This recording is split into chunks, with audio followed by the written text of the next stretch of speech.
Hello everyone, welcome to Kaushalam. आज का हमारा टॉपिक है कि इनकम टैक्स के क्या प्रोविजन हैं जब हम शेयर्स को खरीदते और बेचते हैं और उस पर हमें प्रॉफिट या लॉस होता है। मींस कैसे शेयर के ऊपर, उनके खरीदने बेचने के ऊपर होने वाली इनकम पर टैक्स कैलकुलेट होता है, उसके क्या टैक्स के प्रोविजंस हैं। आपने सैलरी, रेंट, बिजनेस की इनकम देखी होगी, सुनी होगी, उस पर आपने टैक्स की कैलकुलेशन भी देखी होगी कैसे की जाती है।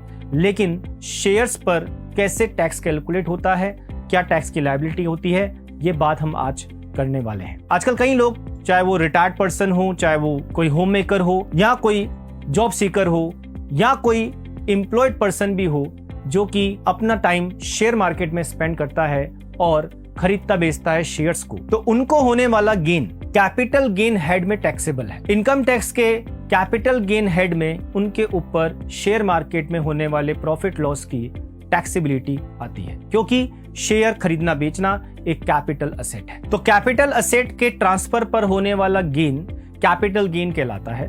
गेन भी हो सकता है, लॉस भी हो सकता है। कैपिटल असेट को दो पार्ट्स में कैटेगराइज किया जाता है, एक शॉर्ट टर्म कैपिटल असेट और एक लॉन्ग टर्म कैपिटल असेट। तो शॉर्ट टर्म कैपिटल असेट के ट्रांसफर पर होने वाले गेन को हम शॉर्ट टर्म कैपिटल गेन कहते हैं या लॉस, और इसी तरह लॉन्ग टर्म कैपिटल असेट के ट्रांसफर पर होने वाले गेन या लॉस को हम लॉन्ग टर्म कैपिटल गेन या लॉस कहते हैं। शेयर भी एक कैपिटल असेट है। तो अब हमें पता लगाना होगा पहले क्या हुआ गेन शॉर्ट टर्म है या फिर लॉन्ग टर्म है। तो पहले हम समझते हैं शॉर्ट टर्म कैपिटल गेन क्या होता है और लॉन्ग टर्म कैपिटल गेन क्या होता है। तो अगर हम बात करें पहले शॉर्ट टर्म कैपिटल गेन की, यदि आपके पास इक्विटी शेयर है जो कि किसी लिस्टेड कंपनी के हैं और वो कंपनी स्टॉक एक्सचेंज में लिस्टेड है, और वो शेयर यदि आप 12 महीने से पहले मींस खरीदने की डेट से लेकर 12 महीने के अंदर उन्हें आप बेच देते हैं, तो आपको हुआ गेन या loss short term capital gain या लॉस कहलाएगा। मींस अगर शेयर की बात हम कर रहे हैं तो शेयर्स के लिए हमारा पीरियड है, जो लिस्टेड शेयर है स्टॉक एक्सचेंज में, 12 महीने 12 मंथ्स से कम का। अगर 12 मंथ से कम आप रखकर शेयर को बेच देते हैं तो होने वाला गेन शॉर्ट टर्म है, और अगर आपने उससे ज्यादा पीरियड के लिए शेयर रखे हैं तो फिर होने वाला गेन या लॉस लॉन्ग टर्म है। अब बात करते हैं शॉर्ट टर्म कैपिटल गेन अगर हमें हुआ है तो उस पर टैक्स कितना लगेगा।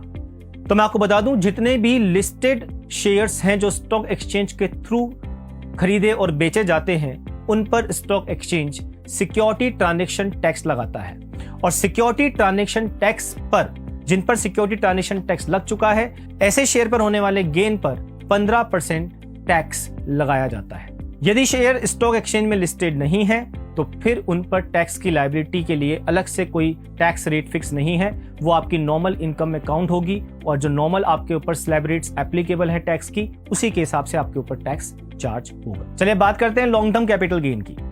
अगर असेट लॉन्ग टर्म है, और लॉन्ग टर्म पीरियड का मतलब यहां पर शेयर्स की जब हम बात कर रहे हैं, अलग अलग असेट के लिए अलग अलग पीरियड है, बट शेयर्स की जहां तक हम बात कर रहे हैं, जो लिस्टेड शेयर्स हैं स्टॉक एक्सचेंज के, वहां आप अगर शेयर्स को 12 महीने से ज्यादा रखकर बेचते हैं तो आपको हुआ gain long term capital gain कहलाएगा। अब लॉन्ग टर्म कैपिटल गेन पर कैसे टैक्सेबिलिटी की बात होगी, क्या टैक्स रेट है, उसकी बात हम कर लेते हैं। 2018 के बजट से पहले लॉन्ग टर्म कैपिटल गेन जो आपको अपने इक्विटी शेयर या equity oriented units of mutual fund पर हुआ है, वो टैक्स से एग्जेम्प्ट था।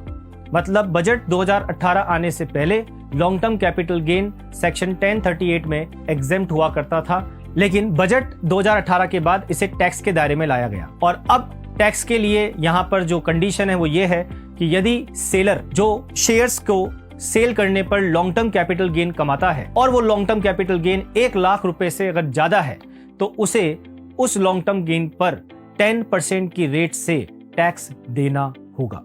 इसके अलावा उसे कोई इंडेक्सेशन बेनिफिट भी अवेलेबल नहीं होगा, और ये प्रोविजन एप्लीकेबल है यदि आपने ट्रांसफर शेयर्स का किया है 1 अप्रैल 2018 के बाद। चलिए ये तो बात हो गई गेन की। अब हम बात करते हैं लॉस की। शेयर सेल्स करने पर लॉस भी हो सकता है। अगर यहां असेट शॉर्ट टर्म थी और उसको सेल करने पर लॉस हुआ है, मतलब शॉर्ट टर्म कैपिटल लॉस हुआ है, तब क्या करना होगा। तो शॉर्ट टर्म कैपिटल लॉस को आप सेट ऑफ कर सकते हैं लॉन्ग टर्म कैपिटल गेन से भी और शॉर्ट टर्म कैपिटल गेन से भी। मींस किसी दूसरी एसेट पर अगर आपको कोई शॉर्ट टर्म या लॉन्ग टर्म कैपिटल गेन हुआ है तो वहां से आप इस शेयर पर होने वाले लॉस को सेट ऑफ कर सकते हैं। अगर आप उस फाइनेंशियल ईयर में, उस असेसमेंट ईयर में उस लॉस को सेट ऑफ नहीं कर पाए तो फिर आप उस लॉस को आने वाले 8 साल तक कैरी फॉरवर्ड कर सकते हो और आने वाले 8 साल की इनकम में से, जो कि कैपिटल गेन की हेड की इनकम ही होनी चाहिए, शॉर्ट टर्म या लॉन्ग टर्म, उसी से आप उसको सेट ऑफ कर सकते हैं। इसी तरह बात करें अगर असेट लॉन्ग टर्म है और लॉन्ग टर्म असेट पर हमें कोई लॉस हुआ है ट्रांसफर पर, तो उसे भी आप कैरी फॉरवर्ड कर सकते हैं। हालांकि 2018 बजट से पहले, क्योंकि लॉन्ग टर्म कैपिटल गेन जो इक्विटी शेयर पे होता था उस पर टैक्स ही नहीं लगता था, तो कोई लॉस या कोई प्रॉफिट होने पर उसे कैरी फॉरवर्ड भी आप नहीं कर सकते, सेट ऑफ भी नहीं कर सकते। इसी तरह अब क्योंकि 2018 के बाद टैक्स लगना स्टार्ट हो गया, तो गवर्नमेंट ने आपको लॉन्ग टर्म कैपिटल लॉस जो इक्विटी शेयर पर हुआ है उन्हें सेट ऑफ और कैरी फॉरवर्ड करने की भी फैसिलिटी दे रखी है। तो ये थी एक इंफॉर्मेशन इनकम टैक्स से रिलेटेड जो कि सेल्स करने पर शेयर्स के होने वाले गेन के बारे में थी। अब ऐसी ही अधिक जानकारी के लिए आप डाउनलोड कर सकते हैं कौशलम ऐप और ज्वाइन कर सकते हैं कौशलम का ई अकाउंटेंट कोर्स।